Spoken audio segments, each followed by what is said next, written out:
শোনা যাচ্ছে অসুস্থ বাবরকে নাকি নিয়ে যাওয়া হচ্ছে হসপিটালে।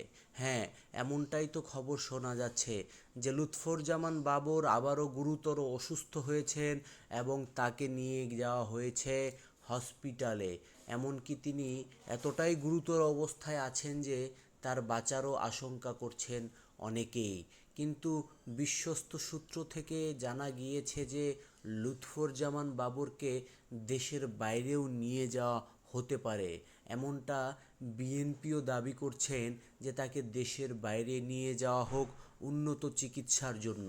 কিন্তু ভিসা জটিলতার জন্য তাকে নেওয়া যে হচ্ছে না, এমনটাই দাবি করেছেন অনেকেই।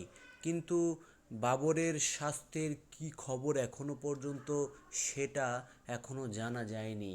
কিন্তু সবাই বাবরের জন্য দোয়া করছেন যেন বাবর তাড়াতাড়ি সুস্থ হয়ে যায় এবং দেশের রাজনীতিতে খুব তাড়াতাড়ি যোগ দিতে পারে, দেশের ক্রান্তিকাল কাটিয়ে আবার যেন উঠতে পারে, এমনটাই দাবি করছেন। তো বন্ধুরা, এই ব্যাপারে আপনাদের কি মতামত অবশ্যই কমেন্টে জানাতে ভুলবেন না। আর আমাদের ভিডিও যদি আপনাদের ভালো লেগে থাকে তাহলে অবশ্যই লাইক কমেন্ট শেয়ার করবেন আর আমাদের চ্যানেলটিকে সাবস্ক্রাইব করে আমাদের পাশেই থাকবেন।